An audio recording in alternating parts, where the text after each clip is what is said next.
Hello fellow model makers. Right. This is where we left off last time. This airplane is now ready for its first coat of paint.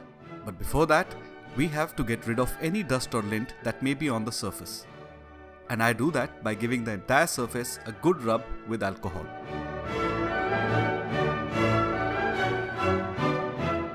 I give the entire plane a black base coat. A base coat not only gives subsequent paint layers something to stick to, but also reveals any imperfections in the kit. I'm using Tamiya Black. However, several companies that specialize in metallic paints also offer a special black primer. If you can get your hands on one, I would advise you to use it. I have not used it myself, but I have seen some very good results by fellow modelers on the net. Once the black base coat is dry, I use AK Extreme Metal Aluminium for the primary color of the airplane. But before that, I go over the kit with a clean brush once again to get rid of any dust or lint. On to the paint. The best way to apply metal paint is to spray on light even coats. Do not be in a hurry to get your final finish with the first coat itself. Just light coats and let it build up.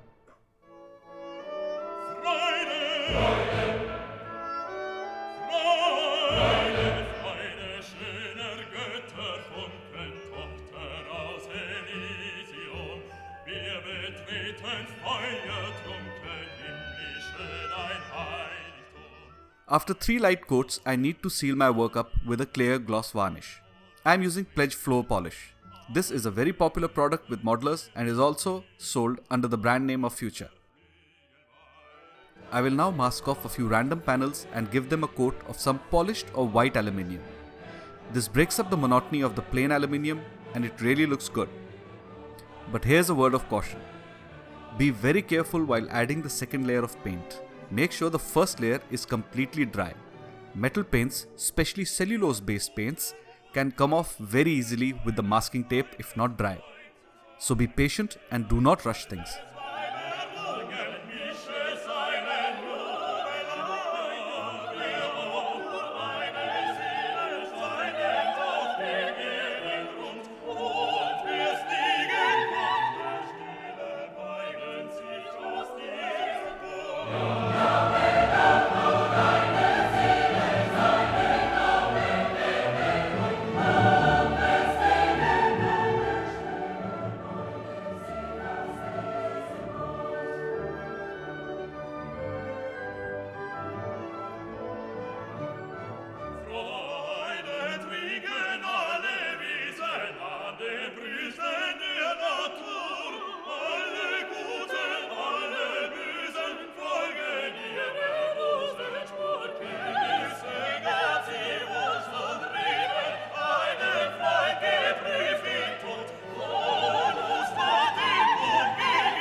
Time to take the masking tape off.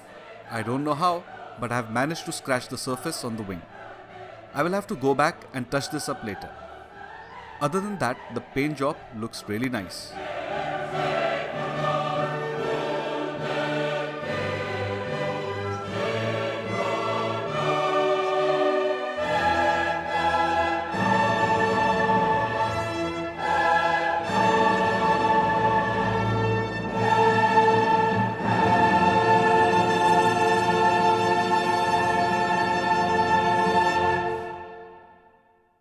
Time to mask and add the red paint on the wingtips, cowling and tail.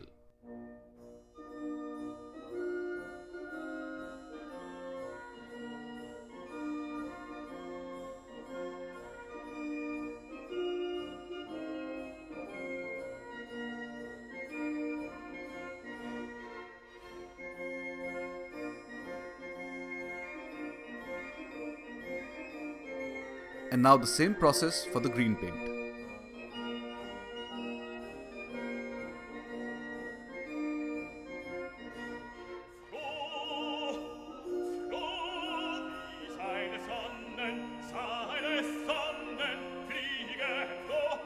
Once the paint is dry, I give the kit another coat of gloss varnish. And then it's time for the decals. I have never had a problem with Revell decals before, but I must say these ones are different. They took forever to detach from the carrier paper. and then would not stick to the surface properly, especially the smaller ones. Anyway, I used microset and microsol to fix the decals and then soften them so that they would conform to the surface. There are a lot of tiny decals or stencils for a kit this size.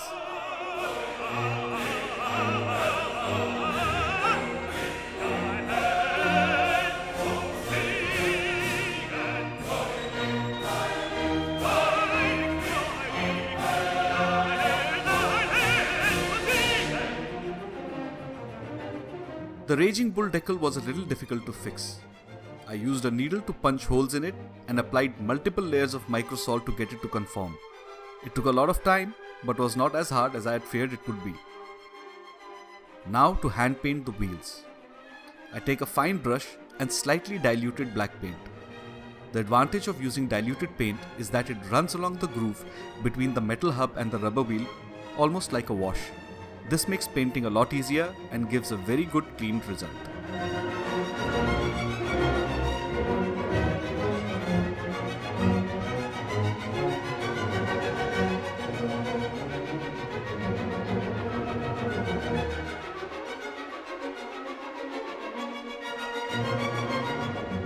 Now it's time to give the kit an oil wash. I use some brown and a little black oil paint, dilute them in turpentine, and liberally apply the wash all over the kit.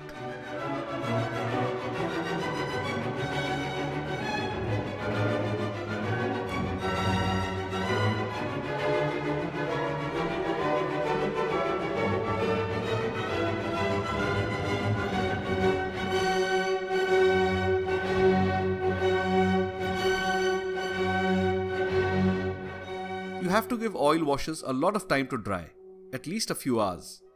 Oil paints dry very slowly. If you wipe them off too soon, all the paint will come off.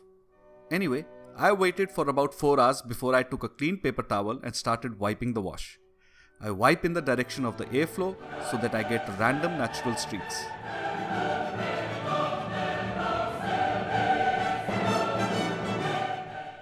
This propeller is slightly more complex to paint as it has 3 colors on it. But I use my trusty fine brush and with some patience complete the job.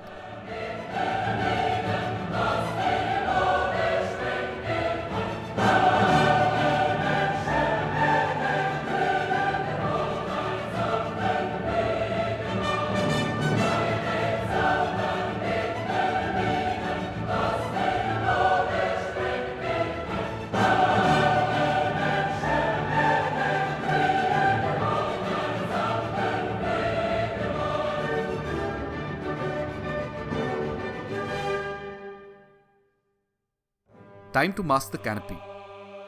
I use Tamiya masking tape for this. I cover the entire surface with tape and then press in the sides. First with a Q-tip and then with a cocktail stick.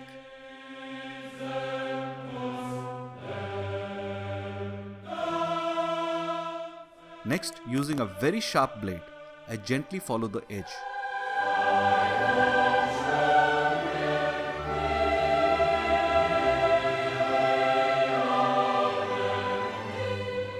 I am using this technique because of the curves on the canopy surface. Although I was careful while cutting the masking tape, there are still some gaps and uneven lines. I fixed these by adding tiny bits of extra tape. The idea is to get clean straight lines as far as possible.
To paint the canopy, I first applied the cockpit paint, which was chrome green. This is done so that if you look at the open canopy from the inside, you will see the cockpit interior paint and not the red paint which is supposed to be on the outside only.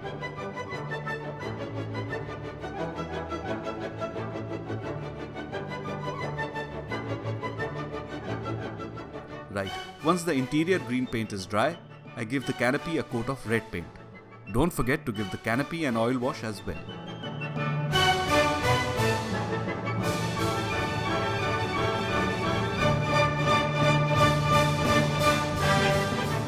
As a finishing touch, I will add some oil streaks on the plane using oil paints. I make streaks using a flat brush. Once I am satisfied, I use a Q-tip to shape the streak. I have to repeat this process sometimes till I am happy with the end result. This is also a good opportunity to cover up some blemishes in the paint job.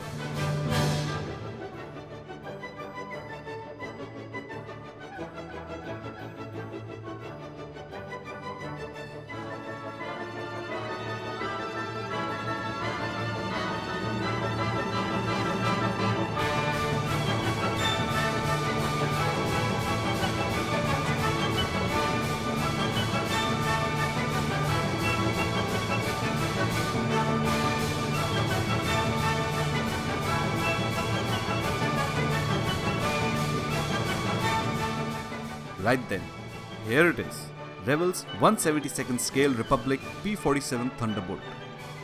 Thanks for watching the video. Till we meet again, good luck and have a great time modeling.